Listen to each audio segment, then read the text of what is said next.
Halo semuanya, selamat datang di channel Gandeng Film, bukan gandeng mantan, apalagi gandeng pacar pula di bioskop. Di video pertama channel ini, akan membahas alur cerita dari film yang berjudul Sniper Hero, yang dirilis pada tahun 2022. Film ini berdasar kisah nyata yang terjadi pada tahun 1950, yaitu Perang Korea. Perang ini terjadi antara Korea Selatan dengan sekutunya, salah satunya Amerika Serikat melawan Korea Utara dengan sekutunya Republik Rakyat Tiongkok. Pada pembuka awal, terdapat sekelompok tentara yang berasal dari negara Tiongkok yang sedang berlindung di parit untuk menunggu aba-aba dalam melakukan penyerangan melawan tentara Amerika yang berlokasi di pusat Korea Utara. Dan tiba-tiba tentara Amerika datang membakar habis parit tersebut hingga terbakarnya beberapa dari tentara pasukan Cina. Tetapi, untungnya saja ada yang berhasil lolos dari kejadian tersebut.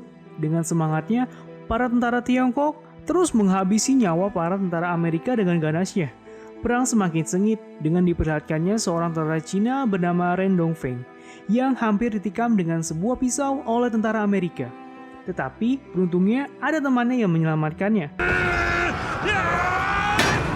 Awalnya tentara Tiongkok dapat memukul mundur tentara Amerika, hingga tiba saatnya tentara Tiongkok berhadapan dengan bunker yang dimana terdapat tentara Amerika yang menggunakan sniper. Perang terus berlangsung antara tentara Tiongkok dengan tentara Amerika hingga satu persatu tentara Tiongkok tewas karena selalu ditembak dengan sniper milik tentara Amerika. Sehingga tentara Tiongkok harus menerima kekalahannya. Tetapi dengan kekalahannya ini, tentara Cina ingin membalas dendam atas kekalahannya. Jauh dari daerah musuh bertempat di parit milik pasukan Kompi 8 Tiongkok, seorang pria yang berjabat sebagai ketua pasukan berteriak sambil mengumumkan, barang siapa yang bisa menembak kaleng sejauh 300 meter dengan senapan berjenis rifle machine gun, maka diperbolehkan bergabung dengan pasukan magang penembak khusus. Awalnya tidak ada yang mau bergabung dengan pasukan penembak khusus ini, tapi seorang pemuda ingin mencoba senapannya dengan wajah yang memiliki tekad yang kuat. Satu tembakan dilepaskan dan hanya mengenai kayu.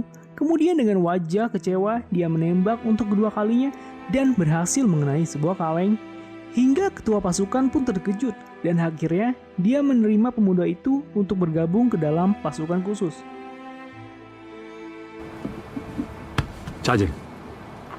Di waktu yang sama, Komandan Kompi datang memarahi ketua pasukan. Menurutnya, dia tidak bisa menerima anggota baru dan juga sisa pertempuran yang di awal melawan pasukan Amerika tadi, yang hanya menyisakan satu orang saja yang selamat, sehingga membuat Komandan Kompi menyerah. Tetapi dengan lantangnya, pemuda yang baru saja diterima itu mengatakan bahwa dia satu-satunya yang selamat dalam pertempuran melawan Amerika. Dan dia adalah Ren Dongfeng, sehingga membuat terkejut Komandan Kompi. Ren Dongfeng yang memiliki sifat pemarah dan juga tidak sabar ingin membalas dendam karena dulu keluarganya yang damai harus hilang dibunuh oleh musuh, serta ketua pasukannya yang dulu bersamanya tewas di depan matanya. Dia ingin cepat-cepat mendapatkan senjatanya untuk langsung melawan musuh, tetapi ketua pasukan khusus menyuruhnya untuk menggali tanah yang ada di parit. Padahal dia sudah keterima menjadi anggota magang pasukan khusus. Dengan terheran-heran, dia menjalani apa yang diperintahkannya. Semua itu tidak memberhentikan niat Ren Dongfeng untuk menjalankan balas dendamnya. Saat malam tiba, Ren Dongfeng diam-diam mengambil sniper di gudang senjata dan pergi ke daerah musuh. Dengan mudahnya dia menembak tepat di kepala salah satu tentara Amerika. Dan tentu saja itu menarik perhatian musuh. Dengan sigap pasukan Amerika melemparkan suar ke langit. Para pasukan Amerika berdatangan untuk menghabisi Ren Dongfeng. Awalnya dia berjuang sendirian menembaki para tentara musuh. Dan tentu saja dia kewalahan menghadapi puluhan orang.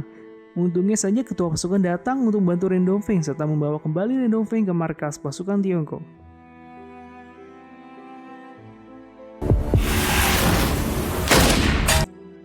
Keesokan harinya Ren Dongfeng dimarahi habis-habisan karena melanggar perintah dan menyerang tanpa izin oleh komandan pasukannya. Dia juga harus menerima hukuman serta menulis laporan kepada atasannya, tetapi di sisi lain dia juga berhasil membunuh 6 orang tentara Amerika. 连长刚才说的话都听到了吧？ Dalam pertempuran semalam itu, pasukan Amerika ketakutan dikarenakan seorang tentara Tiongkok dengan mudahnya menembak kepala musuhnya. Tetapi Amerika tentu saja tidak akan tinggal diam. Seriously.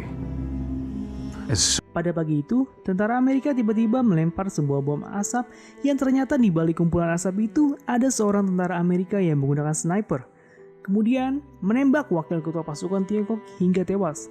Ren Dongfeng mendengar hal itu, dengan cepat dia mengambil senjatanya, kemudian membalas tembakan tersebut. Tetapi sayangnya, tembakannya gagal, dan tentara Amerika itu pun kabur.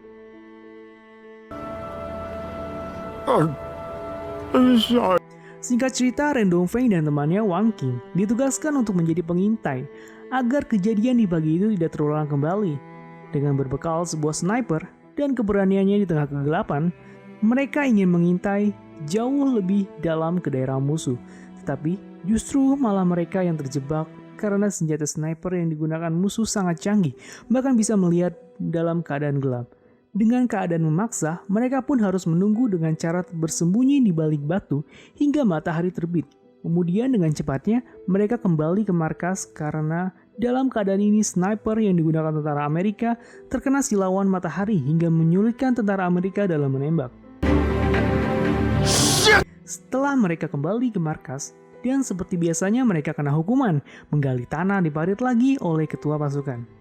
Di saat mereka hendak menggali tanah, tiba-tiba mereka melihat seorang tentara Amerika sedang menyusup ke parit milik pasukan Tiongkok.